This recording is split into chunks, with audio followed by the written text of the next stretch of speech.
Dekada-dekada nang pinag-uusapan ang isyu ng paghihimlay kay dating Pangulong Ferdinand Marcos sa libingan ng mga bayani. Kung si dating Senador Juan Ponce Enrile ang tatanungin, pabor siya rito. Ano man ang maging desisyon ng Korte Suprema sa November 8, nagawa na ang telang Inabel o Abel Iloco na ikukumot sa mga labi ng dating Pangulo. May special report si Susan Enriquez. Noong nakaraang linggo, muling pinalawig ng Korte Suprema ang status quo ante-order kaugnay ng paghihimlay kay dating Pangulong Ferdinand Marcos sa libingan ng mga bayani. Isang isyong dekada-dekada ng pinagdedebatihan. Sa panayam ni Winnie Monsod kay dating Senador Juan Ponce Enrile na nagsilbing Defense Minister ng Administrasyong Marcos, sinabi niyang naaayon sa batas na ilibing ang dating Pangulo sa libingan ng mga bayani. Be entitled to be buried in that particular piece of land. You don't have to die in battle. One medal will entitle you to be buried there. Yes. Dapat din daw wakasan na ang galit sa yumaong diktador. Tama na itong Marcos hating. It will destroy the innards and the conscience and the emotions of this country. You cannot erase Marcos in the history of this country. Pero anuman ang maging desisyon ng Korte Suprema sa Nobyembre, gawa na ang telang ikukumot kay dating Pangulong Marcos. Sa liblib na bahagi ng Pinili sa Ilocos Norte, gamit ang kanyang buong lakas, patuloy na naghahabi ang 72 taong gulang na si Magdalena Gamayo, isang national living treasure.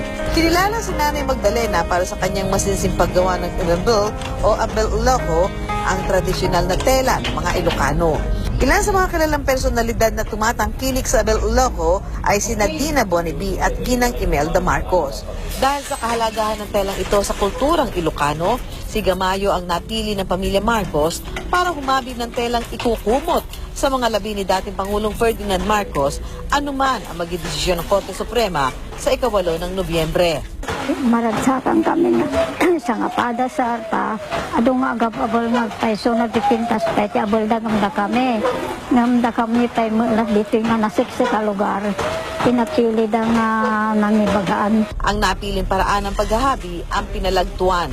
Pinalagtuan happens to be the rarest if not the hardest technique. Aside from weaving sa loom, may manual insertion ng thread dyan. Yung parang pinapa-jump mo yung thread.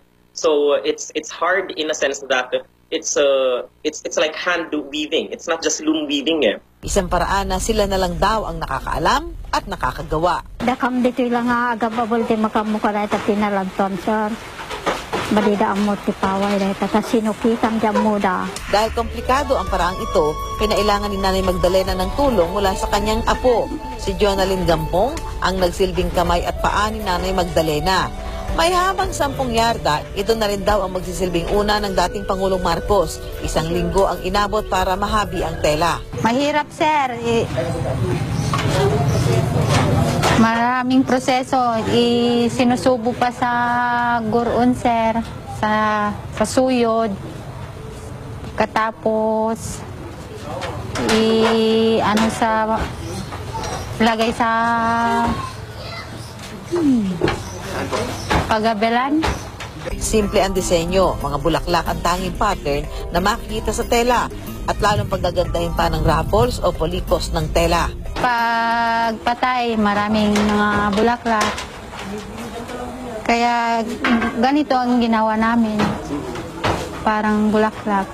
Ang pagbibigay ng kumot sa patay ay tradisyon ng mga Ilocano. Tinatawag itong pabaon. Ang Inabel is closely connected sa buhay ng mga Ilocano mula pagkasilang hanggang pagkamatay. One of the aspects of that rite is yung nagpapabaon kami, especially akumot. Kasi ang paniwala namin ay kinakailangan ng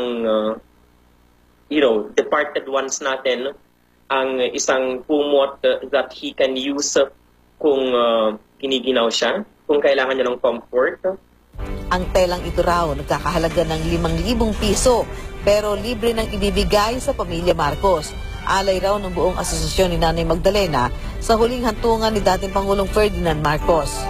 Regalo ti si bubukol nga asosasyon. Tilumbaan. Susan Enriquez, GMA News.